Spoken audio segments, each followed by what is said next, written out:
Okay, I believe I'm here with you. We have another roll reveal. This one is number 671. Happens to be a 1943 steel roll. 1943 is the only year the United States produced steel since they had to foreshorten the use of copper so they could use it for the war effort. And it took them a while to come up with a usable base to make the metals out of, or make the coins out of. They tried everything from wood to resin to plastic to other, even glass. They tried, and finally came up with the idea that they could just make them out of steel and plate them in zinc. So they were going to make them out of a metal that rusts and plate them in a metal that corrodes. So really great idea. Turns out they didn't succeed well. Didn't succeed well with the public because of their color. They looked too much like either nickels or dimes, depending on which one people assumed at the time, but they didn't look quite like pennies. They expected those to come out red. And so what we ended up with was a one-year run of coins that had quite a tragic path of life thereafter. Coins rusted, they were replated and all kinds of other stuff. Now, the replated coins are all by private companies. The United States Mint didn't touch the coins after they were minted and released. And these coins happen to all be original. Nice roll of 1943. Let's dig in and see what we find here. Coin number 1 goes to Wanda. Coin number 1 for Wanda, and this is Wanda's coin right here. Checking out what parts of this I can see for sure. There we go. Okay. And there's a little piece of crud on the coin. Nothing, it'll fall off. Pretty nice looking coin overall, but no doubling. Now you can see this little trench running along and around the features on the face. That little trench is very common to 1943 Lincoln cents. It's also very common going all the way back to the mid-1930s. And this is a strengthening trench for the design. It was done on a hub. They actually dug in and carved around the edge of the design to make it a little more profound. And oftentimes you'll find it all the way around the bust. Sometimes you won't. There's part of it in the back right there, in the back of the hair. There's also a little bit of machine doubling on here, which is most of what you can see right here. The nose has been flattened out a little bit, and the eye is doubled because of the machine doubling. Another very common occurrence on 1943 Lincoln cents machine doubling. There's a lot of occurrences on 1943 cents that happen that don't happen on other years' coins because they're just made out of the wrong material. It wasn't really discussed or discovered until they had already minted millions of coins and decided, this isn't such a great idea, is it? Turns out, no, it wasn't such a great idea. All right, that is Wanda's coin. It is normal, but a very nice one. Let's move on to coin number 2 now. Coin number 2 for Paul Hampton. Here's Paul's coin. Looking for double dies. No repunch mint marks because there are no mint marks. 1943 is one of almost all of the years in Lincoln cents where the Philadelphia Mint struck coins with no mint mark because it was the primary mint. Didn't need a mint mark. Mint marks were used to determine which branch mint struck coins. And since Philadelphia was not considered a branch mint, they didn't use a mint mark. Now that changed during World War II for the nickels to show that they were made of silver. They used a large mint mark above the Monticello dome on the reverse, and that was a P mint mark for Philadelphia. And then again, 1979, they started with some of the denominations, some of the higher denominations from nickels through half dollars. They started using a P. Actually, on the dollar coins, the Susan B. Anthony dollar coins, they used a P mint mark on those. And that continues through this day. Now, the only Lincoln cent that has a P mint mark is the 2017 issue to celebrate the 225th anniversary of the United States Mint. They placed a P mint mark on the Philadelphia coins that year. little bit of a fingerprint issue with that coin. That one's for Mickey. Here is coin number 4. There's a number of different things you'll notice on 1943 Lincoln cents that you won't notice on other years necessarily. Some of that is how the surface wears and how the surface texture changes because of the slight or heavy corrosion, whichever you might see, of the surface of the zinc on the surface of the coin. Zinc is one of those metals that tends to change properties when it is exposed to oxygen. Zinc and oxygen together make what's called zinc oxide. And zinc oxide is that white chemical paste that you rub onto your nose to keep from getting a sunburn out at the beach. And so zinc oxide is a whitish substance, and it turns a whitish color. Looks like big milk spots on the 1943 Lincoln cents. Well, that's just the zinc doing its thing, changing with time. Just like copper turns red, zinc tends to turn white because of its mixture with oxygen and its chemical change to zinc oxide. We do have some nice coins here, but we don't seem to be coming up with any die varieties, which, I mean, I guess that's okay, considering that's what makes the die varieties scarce. We don't see them every day. But we have some really pretty looking 1943 Lincoln cents here. Very nice early die state coins. Have very, very little, if any, die wear. That is a thing with the 1943 issue. You don't see a lot of die wear with these, and when you do see die wear, it tends to be a very weird kind of die wear because you're striking steel coins with steel dies. And the wear that you see is very different from what happens when you're striking bronze with steel or striking nickel or silver or gold with steel. Tends to be a little bit of an issue when you're striking a material with the same material, trying to impose a design onto that material. Yeah, there's different hardnesses of steel, and that's part of why we get what we can out of these dies and coins. But big problem turns into a failure of minting these coins cleanly. When you're using steel to mint steel, you can see here that the 4 and the 3 and the date here are just a little bit flatter than the 1 and the 9. That's because they don't stand out as much, and part of that is because of the odd form of die wear that you receive when you are minting steel with steel. Die wear happens pretty early, and it is rather severe, but does not manifest in the same way that die wear will with the copper or bronze planchets.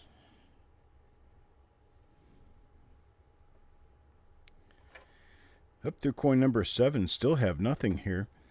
Let's go to coin number 8, see what we get out of coin number 8. This one is going to Indigenous Treasures. That's Bethlehem.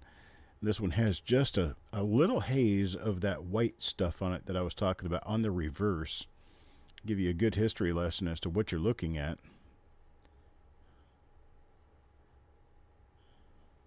You can see a little bit of it there below the N. It's just a little bit of a hazing. All this stuff right here is all just hazing on the coin, and it stretches on down into this area too.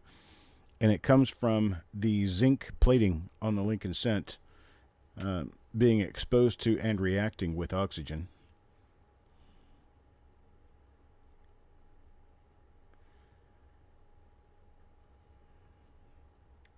Just seems very strange to me that the mint would decide to go to such an expensive and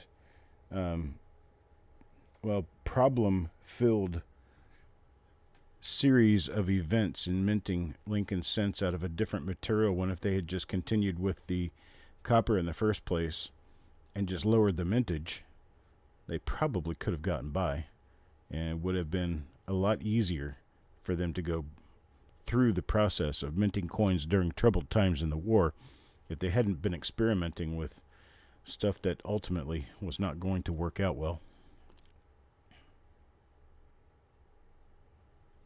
Very nice condition on these coins.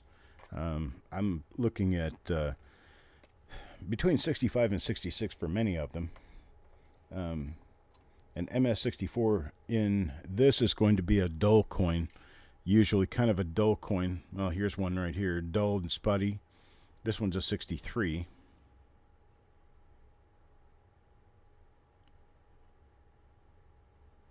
No doubling on the obverse, though. Let me check the reverse here and see what we come up with. Yeah, roughly an MS63 coin here. One of the main problems, there's a nice little double die clash here. You can see a little thin ribbon mark here, and you see it's doubled here. So you have a doubled die clash. The back of the head, and this is the neck, and this is the collar on the back of the coat. And then if you move kind of over here, let me see if I can get the shadows to play just right to show us what we're looking at on this side. Because I know I saw it. It's there. It's just not as easy to make out. Okay. There. That's about the best we're going to get. This over here is the throat area, and then the bow tie would be right in here, and then this is the front of the vest. And so you can see you get marks pretty much everywhere on a good little die clash like that. Die clash happens when the two dies slam together with no planchet between them, and ultimately they will share designs with one another. A little bit of the design. See, here's another die clash mark right here in the throat, right above the bow tie. That's part of the N of scent sticking through right there. Or maybe it's the N. No, it's the N of one.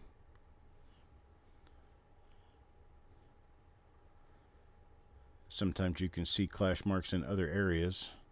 Sometimes they're very difficult to see. Sometimes they've been polished away, and sometimes the clash was not a heavy clash to begin with, so they don't bother polishing them away. There's a very strong clash here. You can see the top of the head all the way around to the neck and the back of the head next to the sea of scent there. And here you can see, here's part of the front of the jacket. You can see it running up this way, and then right in here, and then here would be where the chin comes out. And then you run on up here. You can't really see a whole lot of anything here. There's a little bit there and a little bit there. Hard to make out what it is, but up here you definitely see the hair curls on the top of the head. Just very interesting stuff. There's not really any heavy value in things like this. It's just pretty to look at. Something interesting, educational. Something you can show your friends and family and amaze everyone around you with your knowledge in coins. Or at least so you think. Most of them are like, when are they going to shut up? But hey, it is what it is, right? All right, here is another one. This one's for Sergeant First Class Eric. And we have another one that has some slight spotting on it. Looks like it has a case of freckles. Hello, Mr. Horn. I'm glad you're here, Mama Shoe. Here's where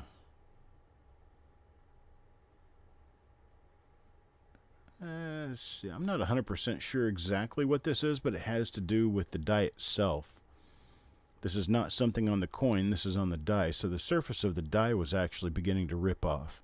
And I can tell that because the L in pluribus is not affected by whatever is going on behind it.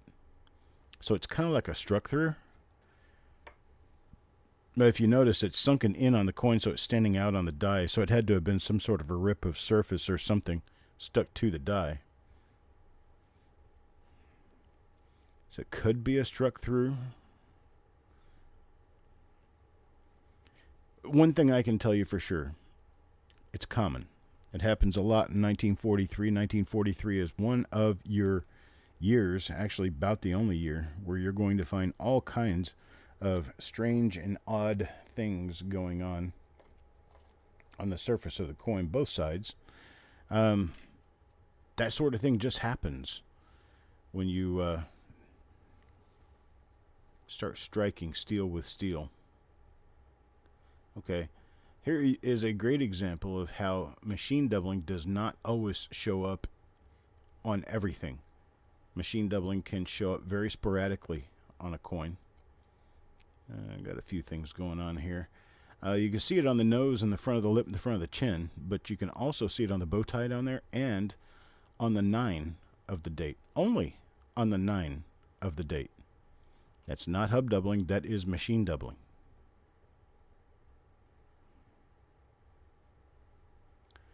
So concentric die scratch running around the outside edge of the design near the L of Liberty. And then over here we have just a little bit of weakness at the rim, mostly at the 2 o'clock position above the T. On the die here, you can see that the rim gets kind of weak. That could be because of tapering. It also could be because of an incomplete planchet that might have had 1 or 2% cut away. Filled in during the strike, however, not quite enough. And there's the weakness on the other side. So it was just a little bit tapered, I think. A little bit tapered. Probably not enough to really even notice as far as weight is concerned. It's just one of those things that you can see, and it's a very minor inconsistency in minting coins. I wouldn't necessarily call it an error, because it really sort of did turn out the way it needed to be a spendable coin. And, well, honestly, that's all they really cared about. Is if the coin didn't look like the coin was supposed to, they would probably try to remove it from the bin before it got into circulation. However, this particular case, I don't think they really cared that much. It wasn't something they would have pulled even if they had noticed it, which they likely did not. Hundreds of thousands of coins a day going through the machine. They're not going to catch everything. All right, here is a nice looking die crack running up the shoulder. Another one with a pretty large die break running across the bust on the lower part of the design. You also have another die crack down there next to the lapel. Those are relatively common. Here's another one on the head, running right across the forehead. Relatively common, 1943. These dies failed early. And the reason they failed early is because, well, once again, if you strike Play-Doh with Play-Doh, you're not going to get really good results. If you strike Play-Doh with metal, you're going to get great results. Well, this was striking two very similar hardnesses of metal together. And it tended to have little issues. Right here's a pre-cut die break. Goes from the rim up all the way through here, back out to the rim. So you have a piece here that hasn't quite broken surface yet, but once it does, this is going to begin to fall out and fall apart, fall away. When the 4 is missing from the date, that's a very common thing too. Some people believe that is due to grease or something stuck in the 4, but I disagree with that. The reason I disagree with that is because it's extremely common. And given that it's extremely common, far more common than it is in 1942 and 1944 cents, I would have to say that it is yet another result of the very odd die wear that you get when you're striking steel coins with steel dies.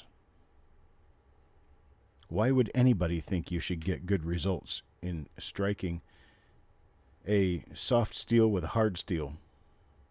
It just doesn't quite make sense.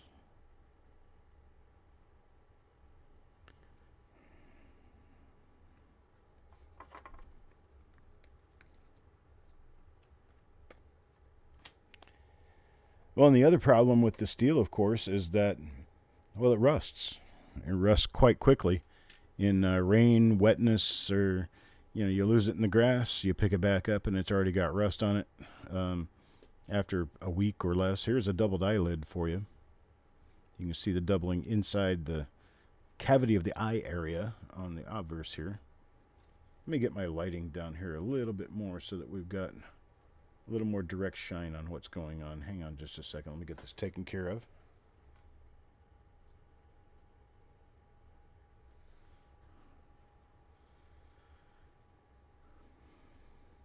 There we go. Let me flip it over upside down. It's a little easier to see that way. And here is your eyelid right there. And it's a fuzzy little parallel ridge right there on the coin, and it comes from the sunken in area on the die that makes the eyelid being hubbed a little bit off kilter from the original, or that this could be the original. It's called offset hub doubling. This would be a directional hub doubling. This particular one is a doubled eyelid, and the doubling is a class 4 to the east, or the southeast. So that is for Wanda. Coin number 16, first double die of the roll.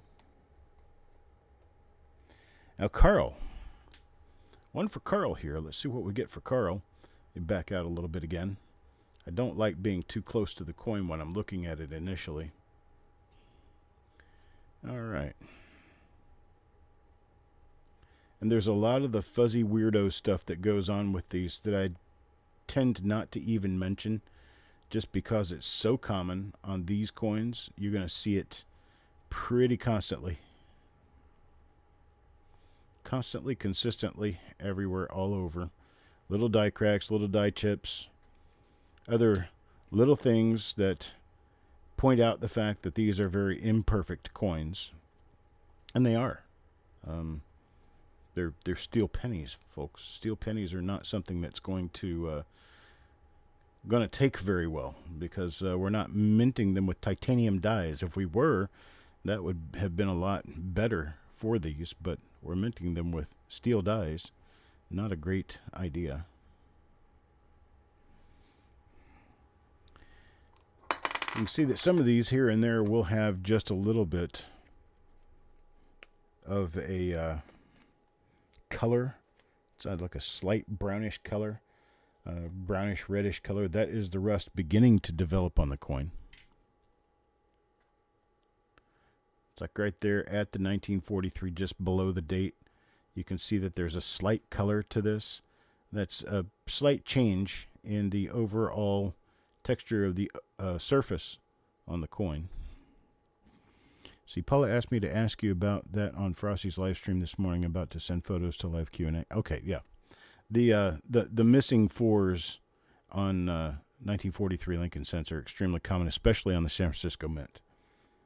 And there you will get mashed down fours and part of the three. The mint mark will often be very flat. There will be a lot of little lines, like die flow lines, all around the area. And I am rather convinced that most, if not all of that, is due to how the dies wore very quickly.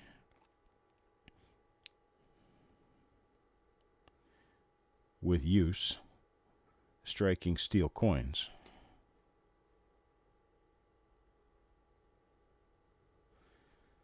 And these bubbles are caused by impurities underneath the zinc layer.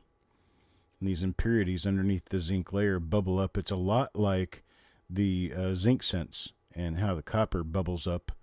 It's about the same thing. It's just blistering. It's also very common. And mint caused, that is not damage to the coin. That is just part of what happens when you mint zinc-plated steel pennies. It's just what happens. Next up, Paul. Let's see what we have here for Paul. Not seeing any die varieties. I am seeing some rather interesting surface effects, but no actual die varieties. Except that one doubled eye found on coin number 16. Here we go, coin number 21. Stan? Yeah, a bunch of the zinc bubbles. And that again is what happens when moisture or impurities like dirt or grime get onto the steel prior to the zinc plating.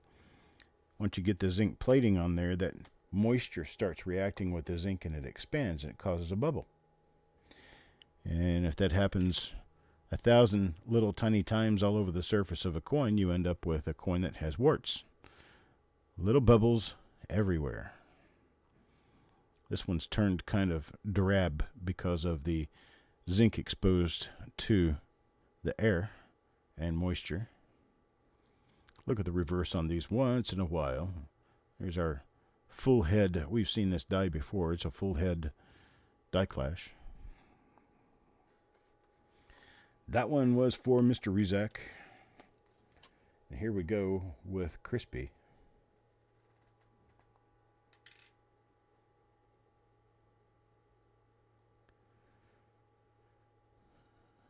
Got nothing going on here. There's Frosty. Hey, Frosty. Thanks for the call-outs during your show. I've kind of made the decision that, unfortunately, based on the amount of lag that YouTube has on a regular basis, I have made the decision that I can't do the game show on YouTube, but it will be a live show on Discord, because Discord is live. And for those who don't want to join Discord but do want to participate, I can still allow that to happen as long as you don't mind me making your selections for you.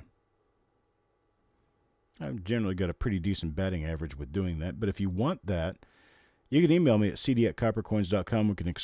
We can discuss an arrangement, how I can get you in. The game, it's the high-low game.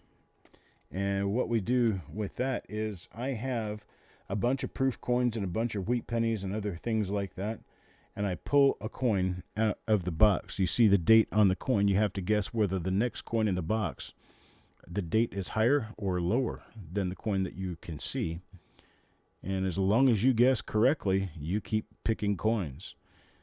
The moment you guess incorrectly, the coin you guessed incorrectly is yours, but the game's over. And so you get the whole pile of coins that you guessed up to that point. If it's the first time around, I might throw you an extra coin or two, but you actually get 2 coins out of the game. You get the coin we started with and the coin you guessed wrong on, and then whatever I happen to decide to toss into the bag for you. It's actually kind of fun, but it's not fun on YouTube because YouTube has way too much live lag to hold a show like that.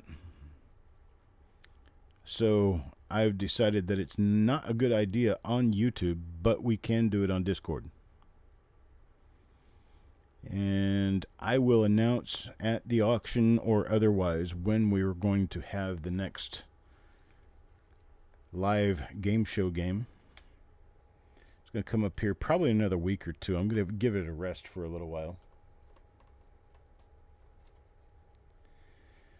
All right, here we go. Mickey up for another coin. It looks like we're going to be kind of empty on die varieties for this roll, but still got some pretty decent looking coins out here. Really nice album fillers for 1943.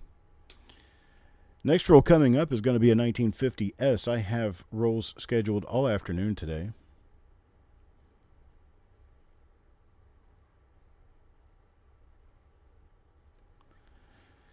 Nothing there.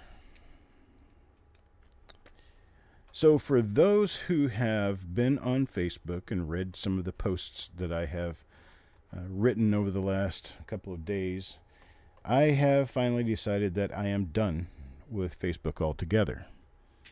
And that really breaks down to the time suck that it is, the highly unappreciative people who make posts and ask questions and then are certain that their coin is what they say it is rather than what someone who knows what they're doing says it is. And the argumentative nature, the political nature, the religious nature, the arguments, the hate, the divisiveness, and all of the quirks of society come out on Facebook. And I don't care to participate. I'm finished.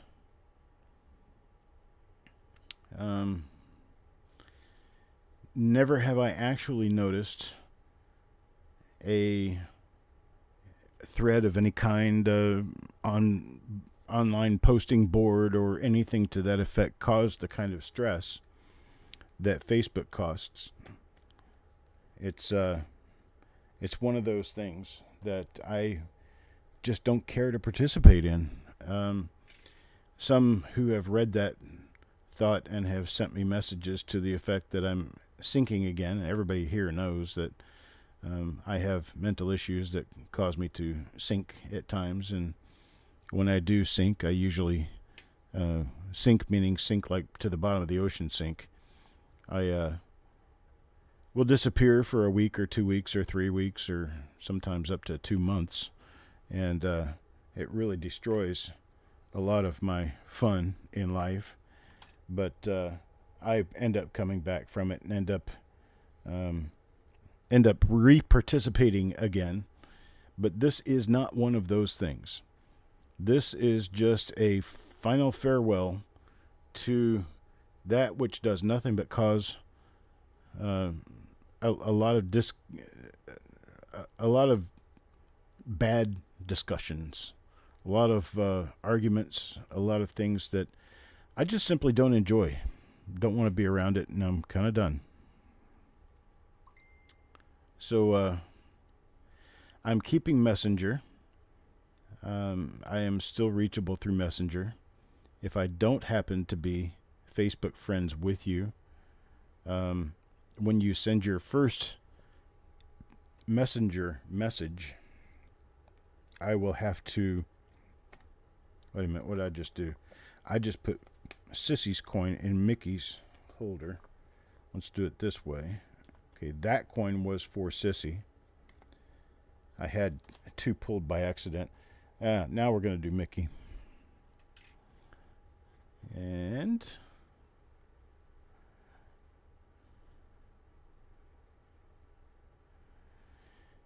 yeah, so I actually feel like I'm free and that my mind is able to concentrate on things that are important in life.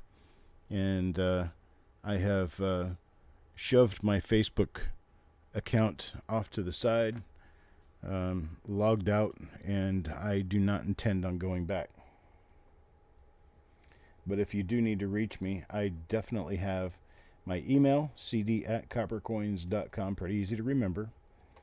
And I still have Messenger. If you happen to already be connected to me on Messenger, I can still get through that way.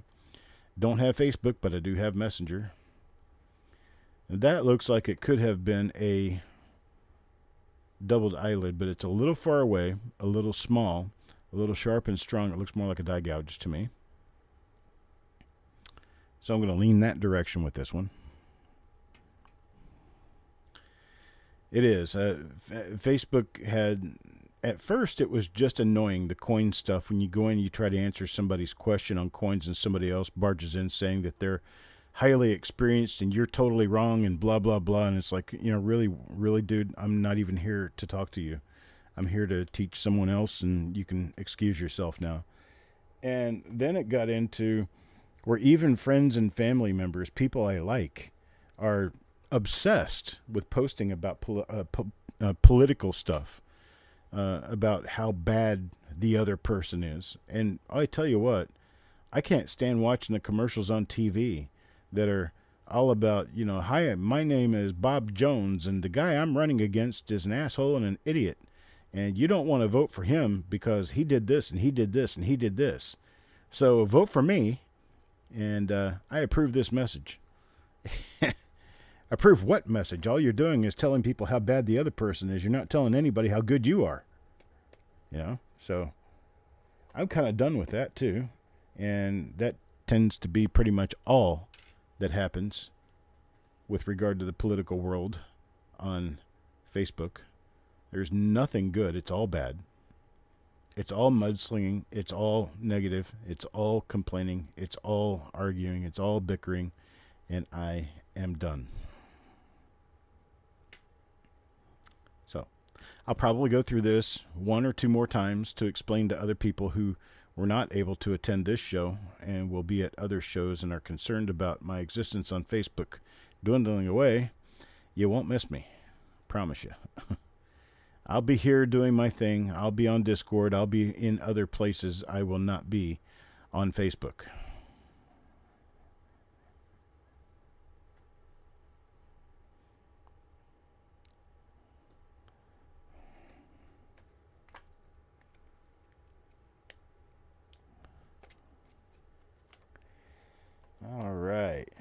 Number 36. Our shortstop, Otis.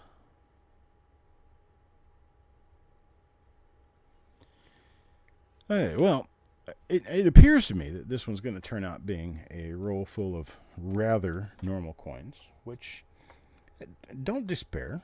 It's a good thing because, well, that just makes the die varieties you have all that much more scarce. Because we know that there are more coins out there that don't have die varieties on them, which, well, I mean, it kind of helps the overall. I think we have another one of our,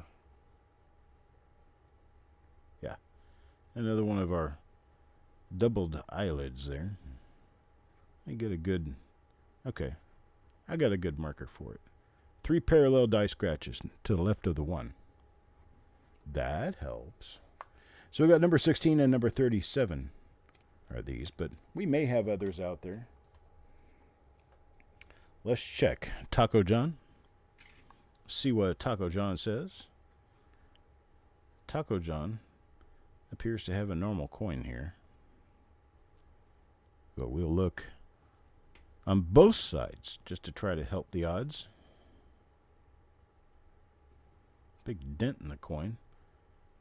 That's from a striking issue.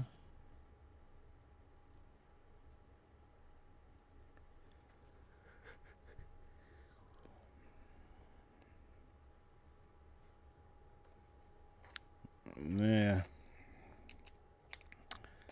No. Comment about Blaine. I prefer not to comment about Blaine, but good for him. Let's see. Not much of anything going on with these.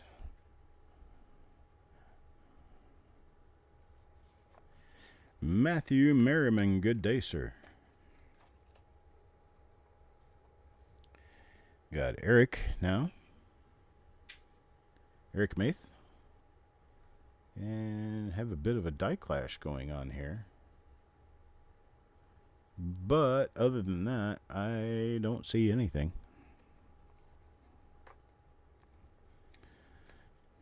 The world of the 1943 Lincoln Cent is one that is wrought with issues.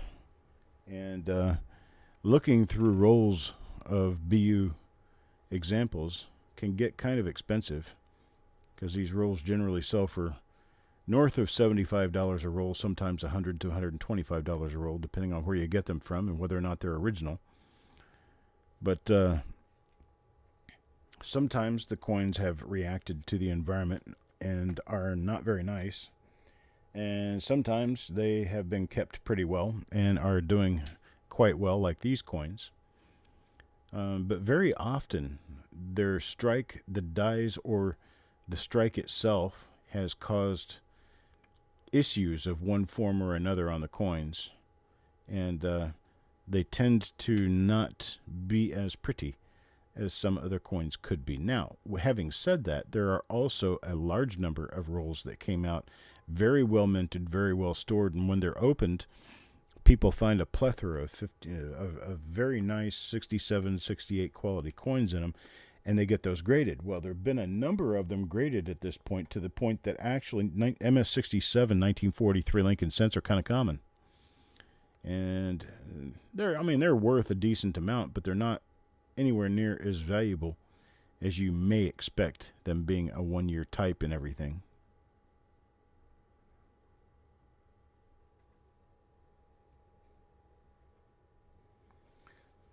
Thank you, Matthew. I'm thinking that this will be a good change, and I'm pretty sure it should be. 83 degrees in the pool. Well, you can have your 83-degree pool. I want our air temperature to be 60, 65, and I don't need a pool. I just want it to be cooler outside. Need to go out and mow the yard, and right now it's probably about 82, 83 degrees outside, 84. It's a little bit too warm for me to want to go outside and mow the yard, but I'm going to end up having to do that anyway. A little bit later on in the afternoon, I'm going to also end up having to give my doggy a bath because Well, he's living up to his nickname. He is Stinky Dog, and yeah, when you call him Stinky, he wags his tail.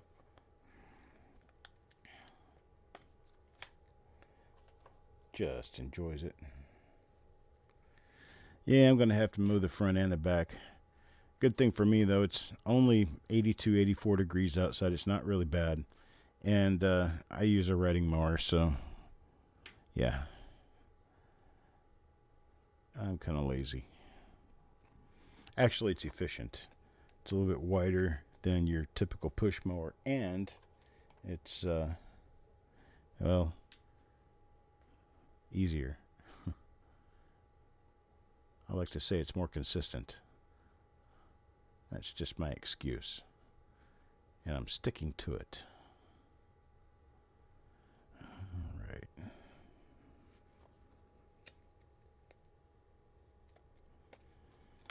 Yep. I use Messenger. I don't really use Marketplace. Marketplace is, well, by and large, Marketplace is a fool's errand because you end up trying to find something decent at a decent price and find out that they've used shenanigans to price the item and you're going to end up paying a lot more for it. Or you look at the title and what the title says is not what's actually inside. And it ends up just being a waste of effort. In fact, that's what a lot of the online markets are anymore. Just a waste of effort.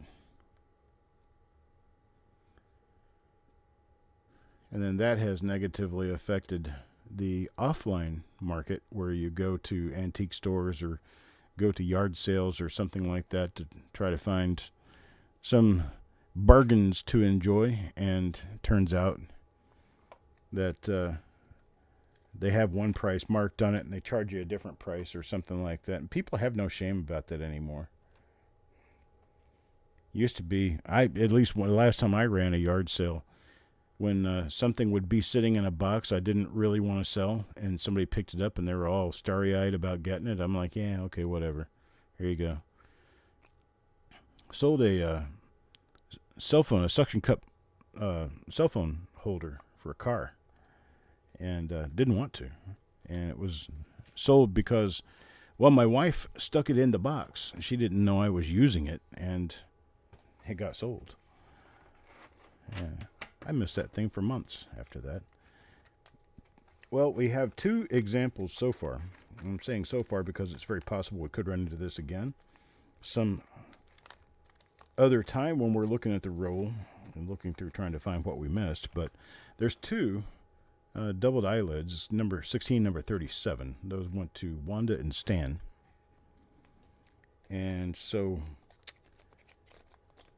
that is what we have for now. I will be back in, about 5 or 10 minutes as soon as I get a chance to get myself together for the next roll, which would be 1950S.